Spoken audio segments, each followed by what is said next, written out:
خواتین و حضرات السلام علیکم، میرا نام شہاب کرنی ہے۔ واشنگٹن کے I-95 ٹی وی اسٹوڈیو سے آپ کی خدمت میں حسب وعدہ حاضر ہوں۔ اتوار کا دن ہے۔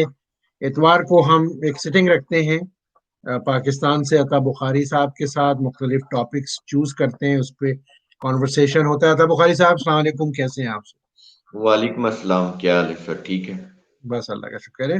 خواتین و حضرات، آج کا جو ٹاپک ریکویسٹ کی میں نے بخاری صاحب سے، وہ یہ ہے کہ تقدیر کو ڈیفائن کریں، اور تقدیر جو ہم کہتے ہیں، فیت کہتے ہیں، بلیف کہتے ہیں، مختلف چیزوں سے انٹرپریٹ کرتے ہیں تقدیر کو، مقدر کو، اس کی دینی جو کانٹیکس ہے، دین کا جو بیک گراؤنڈ ہے، اور اس کے کانٹیکس میں آج ہم گفتگو کریں گے۔ جی بخاری صاحب، تو پہلے تو ڈیفائن کیجئے جناب ٹاپک کو۔ جی اصل میں جتنے بھی ہم ویڈیوز یہ کر رہے ہیں، اس میں پیچھے کچھ ویڈیوز ہم نے ایک خاص ترتیب سے شروع کیے ہیں، تو ذرا میں اس کو ریکیپ کر لوں اور اس کے اوپر ہم تقدیر کے اوپر آ جائیں گے۔ بالکل پہلا ہم نے کیا شرک کے اوپر، اس میں ہم نے بتایا کہ قرآن کے پیرلل جو ریلیجس بک ہیں ان کو لیگل سٹیٹس دی گئی، اور ان کی بنیاد پر پھر اسٹیٹ میں پولیٹیکل، اکنامک اور ریلیجس سسٹم بنایا گیا۔ تو قرآن اس ڈیولزم کو قرآن شرک بولتا ہے۔ پھر ہم نے ایک پروگرام کیا تھا خوف اور حزن پر، تو اس میں ہم نے بتایا تھا کہ شرک سے لوگوں کے اندر جہالت، توہم پرستی، غربت، بھوک اور خوف کی چیزیں پیدا ہوتی ہیں، اور قوم جو ہے وہ ان عذاب میں گر جاتی ہے۔ اس کے بعد ہم نے یہ عظیم قوم کی بات کی تھی کہ یہ جو فیئر ہوتا ہے، خوف اور حزن، اس میں لوگوں کی جو پوٹینشیلٹیز ہوتی ہے وہ سپریس ہو جاتی ہے۔ ایسی کمزور عقل و فکر سے، ایسی کمزور قوم عقل و فکر سے کام لینے کے قابل نہیں رہتی، اور ترقی یافتہ قوموں سے پیچھے رہ جاتی ہے۔ اس میں مہلت کا وقفہ ہوتا ہے، لیکن جو قومیں اسی کے اوپر ہی رہتی ہیں تو پھر وہ آگے بڑھ کر عظیم قوم بن جاتی ہیں، جس میں ان کا مینٹل گروتھ، ڈیولپمنٹ اور پروگرس سب رک جاتی ہے۔ تو یہ جو اسٹیگننٹ نیشن ہے، تو اس میں پھر ان کی سانسیں تو چل رہی ہوتی ہیں، لیکن یہ اس قابل نہیں ہوتی کہ وہ زندگی کے ہر شعبے میں ترقی کر سکیں۔ ترقی یافتہ اقوام کے وہ محتاج بن جاتی ہیں، تو ایسی قوم سیاسی، معاشی، معاشرتی طور پر تباہ ہو جاتی ہے۔ تو اس کے بعد ہم نے کیا تھا ڈس انٹیگریٹڈ نیشن قائد اعظم کے حوالے سے، تو ہم نے بتایا تھا کہ پاکستان کا constitution Quaid Azam pure Quranic جو قوانین ہے اس کی روح سے بنانا چاہتے تھے، لیکن ان کی وفات کے بعد جب یہ آئین بنا تو اس میں پھر قرآن کے ساتھ مذہبی قانون کو بھی لے لیا گیا اور اس کو سپریم لا کی حیثیت دی گئی۔ اس سے پھر کیا ہوا کہ پاکستان کے اندر جتنی بھی جو ایک یونٹی ہونی چاہیے تھی قوم کے اندر، وہ نہ رہی، لوگ مختلف فرقوں میں بٹ گئے۔ تو یہاں تک ہم آئے تھے۔ آج کا ویڈیو ہم کر رہے ہیں عقیدہ تقدیر کے اوپر، اس کو انگلش میں ڈٹرمینیشن بولتے ہیں۔ تو اس میں ہوتا یہ ہے کہ اب یہ دیکھیں کہ قرآن کے اندر 5 بنیادی ایمانیات دیے گئے ہیں۔ اس میں یہ دیکھیں کہ اللہ پر ایمان، ملائکہ پر، الکتاب پر، رسولوں پر اور قیامت پر ایمان، یہ 5 ایمانیات ہیں۔ تو ہوا یہ کہ اگر اس کو ذرا پیچھے جا کے دیکھیں، اسٹڈی کریں، تو ڈکٹیٹرشپ، کیپٹلزم اور پریسٹ ہوڈ کی ملی بھگت سے عقیدہ تقدیر کو 6 نمبر پر اسلام میں داخل کیا گیا۔ تو یہ کیوں داخل کیا گیا؟ وہ اس لیے کہ جتنی بھی وہ یوں کہہ لیں کہ جو ظلم کر سکتے تھے، جتنا بھی مال و دولت انہوں نے اکٹھا کرنا تھا، جتنا کچھ بھی انہوں نے اقتدار کے نام پر کرنا تھا، تو یہ سب کچھ وہ جسٹیفائی کر سکے۔ جتنی بھی مال و دولت، جتنا بھی انہوں نے وہ اس کو جسٹیفائی کر سکیں، کوئی ان کے اوپر انگلی نہ اٹھا سکے۔ تو اس کے اندر یہ چیز کہی گئی کہ ان حکمرانوں کی قسمت میں اقتدار، مال و دولت، یہ سب اللہ نے ان کی مقدر میں لکھا ہوا ہے۔ عوام کو مجبور، بے کس، غریب یہ اللہ نے بنایا ہے، تو لہٰذا تم ان کے اوپر کوئی انگلی نہ اٹھاؤ۔ تو اس سے کیا ہوا، حکمران جو ہیں جن کے اوپر ریاست کی فلاح عوام کی فلاح و بہبود کی ذمہ داری عائد ہوتی ہے، وہ پھر اس ذمہ داری سے بری و ذمہ ہو گئے. وہ اپنی عیاشیوں میں، اپنی دولت اکٹھی کرنے میں، اپنے اقتدار کو طول دینے میں لگ گئے. تو عوام کی جو ویلفیئر تھی وہ اس میں ختم ہو گئی. تو یہ اس کا فائدہ اٹھایا ڈکٹیٹرشپ نے، جو اس وقت کے سلاطین تھے، جو اس وقت کے سرمایہ دار تھے، انہوں نے یہ فائدہ اٹھایا پریسٹ ہوڈ کو اپنے ساتھ ملا کر. تو یہ پھر پریسٹ ہوڈ نے کیا کیا کہ ان کے ساتھ مل کر یہ جو ڈٹرمینیشن کا عقیدہ ہے اس کو اسلام کے 6 نمبر پر داخل کر دیا، جس میں یہ ہے کہ تمام خیر اور شر یہ اللہ کی طرف سے ہے. یعنی انسان اس کے رسپانسیبل نہیں ہے، انسانوں کے مقدر میں اللہ نے لکھا ہے. جب اللہ نے لکھ دیا ہے تو یہ تو ٹل ہی نہیں سکتا. تو یہ چیز اس طرح سے ہوئی. اور پھر قرآن کے تراجم کیے گئے، ان کی جو مخصوص قرآن کی جو آیات ہیں اس کے تراجم کیے گئے کہ اللہ جس کو چاہتا ہے ذلیل کرتا ہے، جس کو چاہتا ہے عزت دیتا ہے. اللہ جس کو چاہتا ہے حکمرانی دیتا ہے اور جس کو چاہتا ہے محکوم بنا دیتا ہے. اللہ جس کو چاہتا ہے دولت دیتا ہے، جس کو چاہتا ہے غریب بنا دیتا ہے. یہ چیزیں عقیدے میں داخل کی گئیں اور قرآن کریم کی آیات کے غلط انٹرپریٹیشن سے کی گئیں. وَتُعِزُّ مَن تَشَاءُ وَتُذِلُّ مَن تَشَاءُ. اس کا ترجمہ یہ کیا گیا کہ اللہ جسے چاہتا ہے عزت دیتا ہے، جسے چاہتا ہے ذلیل کرتا ہے. حالانکہ اس کا مطلب یہ نہیں تھا. اس کا مطلب تو یہ ہے کہ اللہ نے عزت اور ذلت کے پیمانے مقرر کیے ہیں. تو ان پیمانوں کی روح سے جو قوم بھی عزت حاصل کرنا چاہتی ہے وہ عزت حاصل کر لیتی ہے. ان پیمانوں کی روح سے جو قوم ذلیل ہونا چاہتی ہے وہ دنیا میں ذلیل ہو جاتی ہے. تو یہ ایسا کچھ اللہ نہیں کرتا. لوگ اپنے لیے کچھ کرتے ہیں اچھا یا برا، اس کی وجہ سے انہیں عزت یا ذلت ملتی ہے. ایسے ہی حکمرانی جو ہے یہ کسی کو حکمران اللہ نہیں بناتا. آج بھی یہ دیکھیں کہ یہ عقیدہ بھی رکھے ہوئے ہیں کہ حکمرانی جو ہے یہ تو اللہ کا فضل ہے، جس کو چاہتا ہے وہ حکمران بنا دیتا ہے. لیکن اپنے ووٹ کی پرچی سے اس کو منتخب کر رہے ہوتے ہیں، لیکن عقیدہ یہی رکھا ہوتا ہے. اس کا مطلب ہے کہ انہوں نے اگر غلط حکمران منتخب کیا ہے تو یہ ذمہ دار نہیں ہے، اللہ ذمہ دار ہے جس نے وہ غلط حکمران جو ہے ان کے اوپر مسلط کیا ہے. تو ان کی کوئی ذمہ داری نہیں ہے. اس طرح سے یہ جو عقیدہ ہے وقتی طور پر تو یہ ساروں کے فائدے کے لیے تھا وقتی طور پر، تو اس لیے یہ پھر پاپولر بھی ہوا کہ سب کچھ من جانب اللہ ہو رہا ہے، اللہ کی مرضی کے بغیر تو پتہ بھی نہیں ہلتا. یہ ساری چیزیں ان کو دے دی گئیں اور اس طرح کی روایات وضع کی گئیں کہ جب بچہ ماں کے پیٹ میں ہوتا ہے تو اللہ فرشتہ بھیج کر 4 چیزیں ان کی اس کے مقدر میں تقدیر میں لکھ دیتا ہے. وہ کیا؟ عمل، رزق، عمر، خوش بختی یا بدبختی. اگر یہ چیز ایسے ہے تو پھر آپ ایسے کریں کہ تمام جتنے بھی یہ جو لا انفورسنگ ایجنسیز ہیں، یہ جو جوڈیشری کا نظام ہے، یہ جو سیکیورٹی کا نظام ہے اور آگے یہ جو ہیلتھ کا نظام ہے، یہ سارا ختم کر دیں. کسی کو قتل کرنا یہ تو اللہ نے اس کے مقدر میں لکھا تھا، تو اس میں پھر اس کے خلاف مقدمہ کیسا؟ کوئی اگر کوئی بیلنس فوڈ نہیں لے رہا یا کوئی اوور ڈرنکنگ کرتا ہے، اس کے پھیپھڑے گل جاتے ہیں، تو اس کا علاج کیوں کرانا؟ وہ تو اس کی مقدر میں اللہ نے لکھا ہوا ہے. تو یہ اس طرح کی چیزیں معاشرے کا حصہ بن گئیں اور وہ ابھی تک وہ چلی آ رہی. آج یہ دیکھیں پاکستان کے اندر یہ ڈیم نہیں بنا، انڈیا میں دھڑا دھڑ ڈیم بنائے. یہاں پر یہ صورتحال ہے کہ جب وہ پانی زیادہ ہوتا ہے، وہ پانی اوور ہوتا ہے، وہ کھول دیتے ہیں، یہ روتے چیختے ہیں کہ جی ہم ڈوب گئے، ہمارے ہاں پانی آ گیا، لیکن ڈیم نہیں بناتے.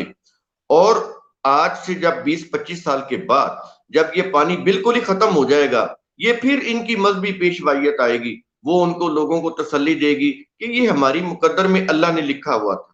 آج جنگلات نہیں لگائے جا رہے، پاکستان گرے ایریا بن گیا ہے، جنگلات نہیں ہیں تو گلوبل وارمنگ بڑھتی جا رہی ہے. لیکن جب یہ بالکل خوشحالی ہوگی تو یہ کہیں گے جی اللہ نے ہماری مقدر میں لکھا ہوا ہے. تو یہ اس طرح سے یہ قوم بدحالی کی طرف جا رہی ہے اس عقیدے کی وجہ سے. یہ اثرات ہیں اس قوم کے اوپر اس عقیدے سے. تو اب ہم آئیے دیکھتے ہیں کہ قرآن کریم کی تعلیم کیا ہے، عقیدہ تقدیر سے متعلق قرآن کیا کہتا ہے. یہ جو تقدیر ہم نے بنائی، قرآن نے تو ایسا کچھ نہیں کہا، بالکل قرآن کے خلاف ہے۔ اس نے تو تمام انسانوں کو عقل و فکر کی صلاحیت دی ہے، 5 سینسز دیے ہیں، جسمانی اعضاء کام کرنے کے لیے دیے ہیں، اس کے علاوہ اس کو ارادہ اور اختیار کی قوت دی ہے، اور پھر ساتھ ہی اس نے ڈائریکشن بھی دے دی اپنی کتاب کے اندر۔ اس طرح پوری طرح فلی اکوپڈ کر کے تمام انسانوں کو کہہ دیا کہ ہم نے تمہیں بااختیار بنایا ہے۔ اب دیکھیں قرآن کریم کی تعلیم دیکھیں، وہ یہ کہتا ہے کہ انا ہدینا السبیل اما شاکرم و اما کفورا، کہتا ہے کہ ہم نے راستہ بتا دیا ہے، ڈائریکشن دے دی ہے، جو چاہتا ہے شکر کرنا وہ شکر کرے، جو چاہتا ہے کفر کرنا وہ کفر کرے، ہم کوئی رکاوٹ نہیں بنیں گے۔ یہ اللہ کا کلام خود کہہ رہا ہے انسانوں سے۔ شکر کا مطلب ہوتا ہے کہ یہ جتنی بھی چیزیں عقل و فکر جسمانی اعضاء ہم نے تمہیں دی ہیں، جو لوگ اس سے کام لے کر آگے بڑھیں وہ آگے بڑھ جائیں، جو ان سے کام نہیں لیتے، کفر کرتے ہیں اللہ کی ان نعمتوں کا، تو ٹھیک ہے وہ پیچھے رہ جائیں۔ اسی طرح وہ کہتا ہے فمن شاء فلیؤمن ومن شاء فلیکفر، وہ کہتا ہے کہ جو کوئی چاہے مومن بن جائے، اللہ کے قوانین کی پابندی کرے اور سرخرو ہو جائے اس دنیا میں بھی اور آخرت میں بھی، اور جو کوئی چاہے کفر کرے، ہم تمہارے اوپر کوئی جبر نہیں کریں گے۔ اس کے علاوہ وہ یہ کہتا ہے کہ اے ملو معاشی تم، کہتا ہے جو چاہو کرو۔ ہم نے تمہیں دنیا میں ایک طرح کی خدائی دی ہوئی ہے چھوٹے لیول کے اوپر، جو چاہو تم کرو، اختیار اور ارادہ دیا ہے، سلب نہیں کریں گے۔ لیکن وہ کہتا ہے انہو بما تعملون بصیر، لیکن یہ چیز ذہن میں رکھو کہ ہمارا قانون مکافات عمل تمہاری ایک ایک حرکت کے اوپر نظر رکھے ہوئے ہیں، تمہارا ایک ایک ارادہ، تمہارا ایک ایک عمل ریکارڈ ہو رہا ہے تمہارے نفس کے اندر، اور اس کے مطابق اس دنیا میں نتائج مرتب ہو رہے ہیں۔ تم اچھا کام کرو گے اچھے نتائج مرتب ہوں گے، برا کام کرو گے برے نتائج مرتب ہوں گے۔ تو یہ جو نتیجہ ہے یہ تم بدل نہیں سکتے، کوئی وسیلہ، کوئی صفات، کوئی معجزہ نہیں ہوگا۔ ہاتھ کو آگ میں ڈالنا یا نہ ڈالنا یہ تو تمہارے اختیار میں ہے، لیکن ایک دفعہ جب تم ڈال لو گے تو پھر اس آگ کی جلن اور اس کی تکلیف سے تم بچ نہیں سکتے۔ تو اسی طرح وہ یہ کہتا ہے کہ لمن شاء منکم ان یتقدم او یتاخر، کہتا ہے ہم نے یہ تمام عقل و فکر کی صلاحیتیں دی ہوئی ہیں، جو کوئی آگے بڑھنا چاہتا ہے ان کو استعمال کر کے وہ آگے بڑھ جائے، او یتاخر، جو پیچھے رہنا چاہتا ہے وہ پیچھے رہ جائے۔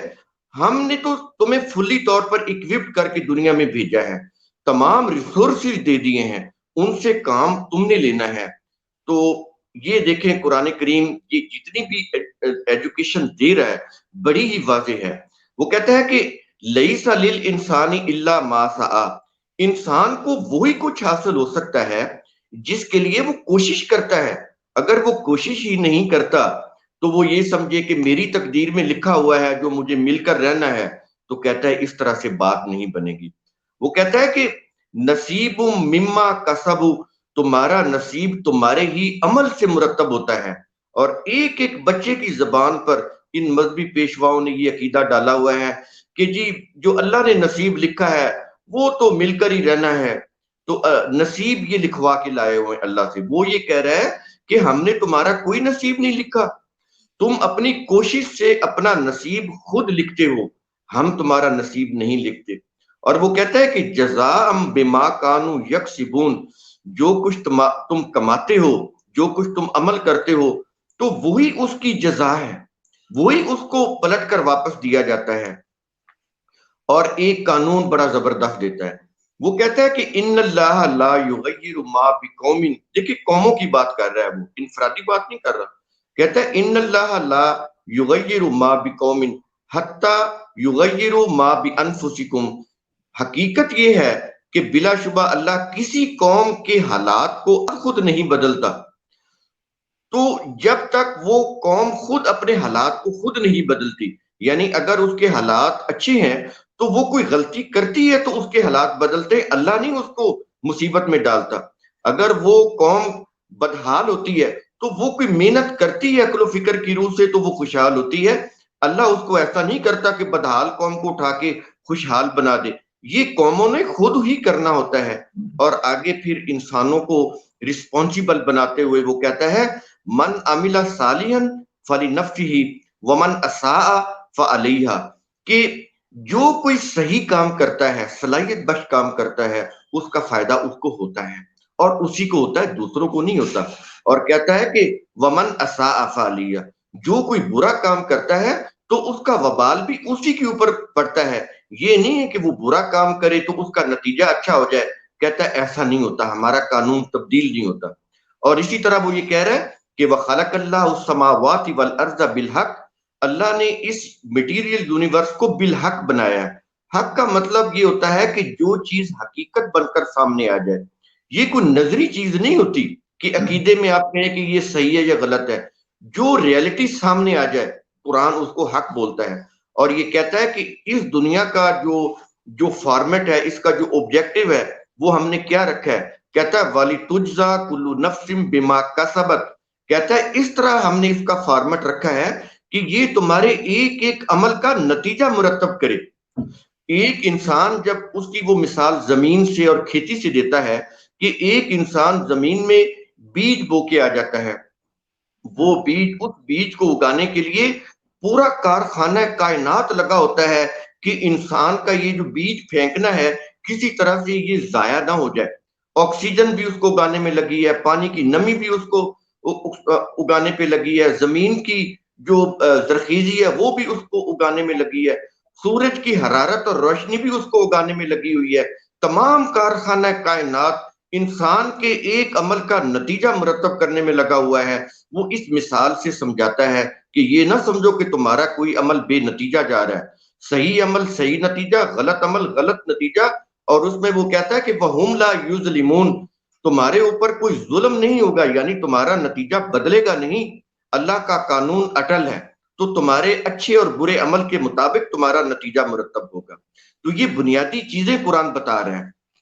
جی آپ کچھ کہنا چاہتے ہیں؟ جی بخاری صاحب، بہت جامع آپ نے جو ہے بتایا تقدیر کا اور دین کے اور قرآن کے انٹرپریٹیشن کے حوالے سے. میرا سوال، اب کیونکہ ہمارے پاس وقت کا جو وہ کمی ہوتی ہے، تو اب دوسرے حصے میں میرا سوال آپ سے یہ ہے کہ آج کی تاریخ میں پاکستان کے جو حالات چل رہے ہیں تقریباً 72-73 سال سے، اور خاص کر آج کل جو ایک کیوس اور کنفیوژن ہے نمبر ون، اور اس میں تقدیر کے حوالے سے آپ نے ذکر کیا تاریخ کے حوالے سے سلاطین کا، کہ سلاطین نے جو کلرجی ہے، جو ممبر سے لوگ بولتے ہیں، ان کو ملایا اور تقدیر کے پیچھے لگا دیا لوگوں. کیا آپ کو پاکستان میں نمبر ون یہ چیز نظر نہیں آ رہی؟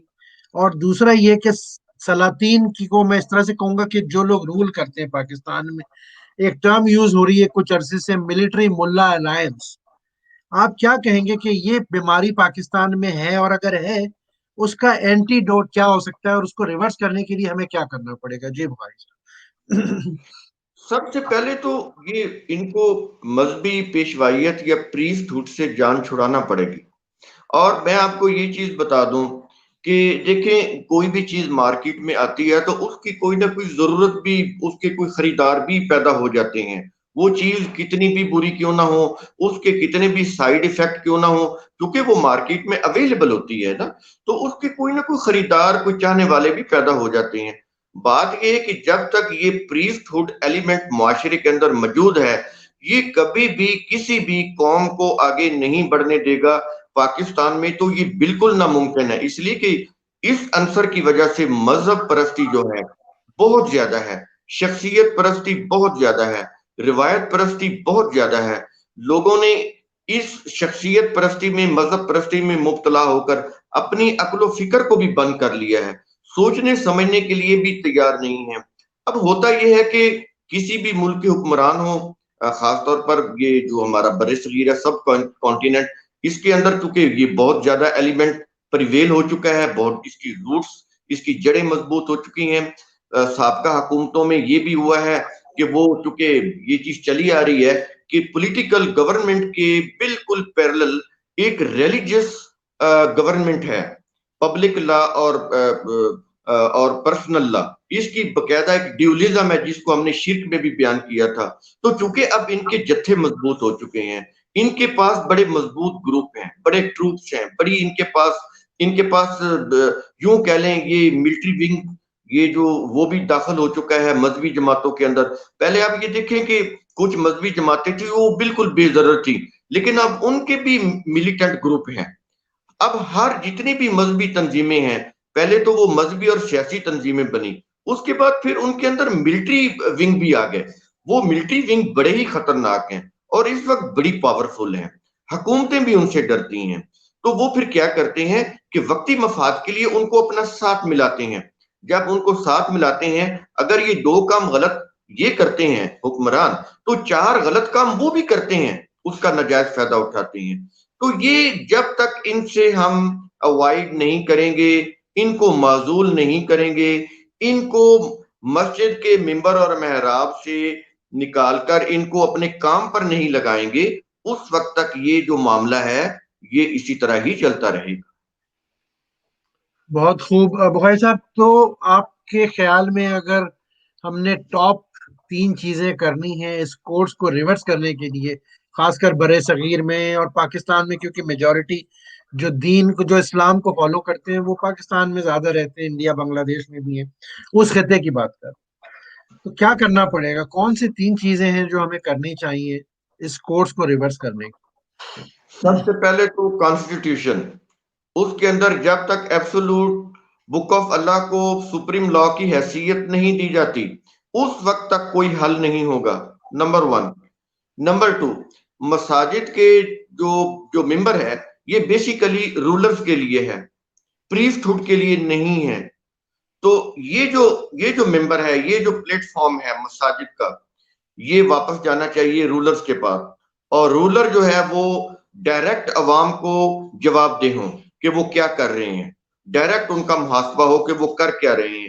یہ دو بنیادی چیزیں بہت ضروری ہیں۔ اور تیسری چیز، سلیبس جو ہے اس سے ہسٹری کو ختم کرنا پڑے گا، جس کو یہ اسلامک ہسٹری، یہ تفسیر بھی اسلامک ہسٹری ہے کہ فلاں واقعہ ہوا تھا تو یہ آیت نازل ہوئی، جس کو یہ شان نزول بولتے ہیں، جس کو یہ سیرت بولتے ہیں یہ بھی ہسٹری ہے، جس کو یہ حدیث بولتے ہیں یہ بھی ہسٹری ہے۔ تو یہ جو جتنی بھی چیزیں ہیں، مغازی یعنی جنگوں کے حالات، یہ بھی ہسٹری ہے۔ تو یہ جو سو کالڈ اسلامک ہسٹری ہے، اس کو یا تو اس کو چیک کریں، اس کو قرآن کے تابع کریں، نہیں تو اس کو ختم کر دیں۔ قرآن کے ہوتے ہوئے اس ہسٹری کی ضرورت بھی نہیں ہے۔ تو یہ 3 کام جب تک نہیں ہوتے، سلیبس کی اصلاح، یہ آخری میں نے بتایا، تو اس وقت تک اس کا کوئی حل نہیں ہوگا۔ خواتین و حضرات، آج کا جو ٹاپک تھا وہ تقدیر، قرآن، دین کے انٹرپریٹیشن کے تناظر میں تھا، لیکن میں آج تھوڑا سا تبدیلی کر رہا ہوں اپنے اینڈنگ کمنٹس کو، جو آخر میں کچھ کہتا ہوں، میں بلکہ بخاری صاحب سے کہوں گا، بخاری صاحب سے کہ وہ اینڈ کریں اور کنیکٹ کریں اپنے اینڈنگ ریمارکس میں جو پہلے فرمایا بخاری صاحب آپ نے، کہ قرآن میں یہ ہے کہ تقدیر جو ہے وہ جب تک وہ مسترد نہیں ہے، جب تک انسان خود اپنے حالات کو بدلنے کے قابل نہ اور ایفرٹس نہ کرے، تو تقدیر کا فیکٹر اتنا نہیں ہوتا۔ اس کو وائنڈ اپ کیجئے جہاں سے ہم نے شروع کیا تھا آپ کا، اور اسی پہ ہم اختتام کریں گے اس وقت۔ جی جی، میں نے قرآن کریم کی آیات کو بڑی تفصیل کے ساتھ اس کو میں نے بتا دیا کہ کمپریہنسولی کہ قرآن کیا کہتا ہے، کہ وہ کہتا ہے کہ ہم نے تمہارا کوئی نصیب نہیں لکھا۔ وہ تو یہ کہہ رہا ہے کہ تم جواب دہ ہو اپنی ایک ایک حرکت کا، اپنے ایک ایک ارادے اور عمل کا۔ تو اس صورت میں ہمیں یہ جو تقدیر، جو مذہبی عقیدہ انہوں نے 6 نمبر کے اوپر اسلام میں داخل کیا ہے، یہ قرآن کے بالکل خلاف ہے۔ اس کے متعلق عوام کو آگاہی دینے کی ضرورت ہے، عوام کو سمجھنے کی ضرورت ہے کہ یہ جو بنیادی ایمانیات جو 5 ہیں، اس کے ساتھ اس کو داخل کیا گیا کہ والقدر خیرہ و شرہ من اللہ تعالی، کہ خیر اور شر جو بھی ہو رہا ہے وہ اللہ کی طرف سے ہے۔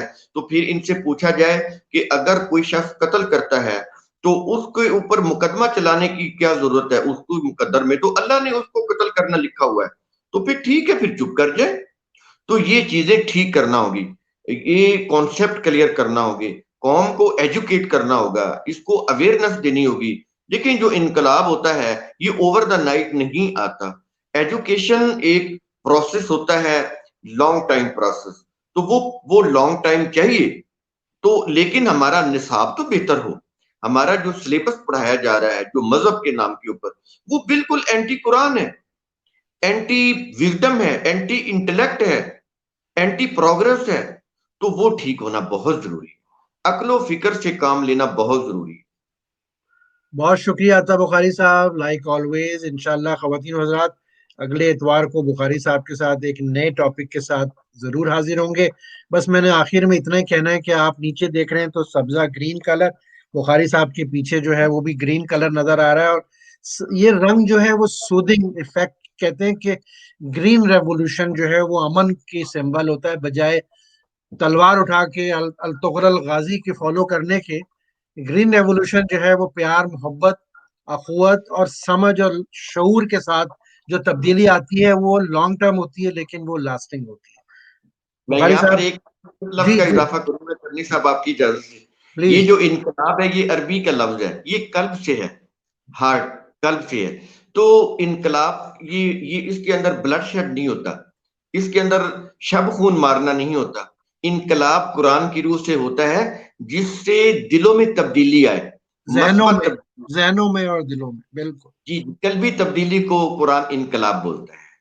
اور یہ ایک سلو پروسیس ہوتا ہے، اس میں تلوار نہیں اٹھائی جاتی، نہ تلوار ویری اٹھانے والوں کی پوجا کی جاتی ہے. ہمارے ویری 22 کروڑ لوگ جو ہے وہ تلواروں کی پوجا کر رہے ہیں، توپوں کی پوجا کر رہے ہیں، وردیوں کی پوجا کر رہے ہیں. یہ کفر ہے. بخاری صاحب اجازت دیجیے، انشاءاللہ اگلے اتوار کو آپ کے ساتھ اللہ نے چاہا تو پھر حاضر ہوں گے. بہت شکریہ. السلام علیکم.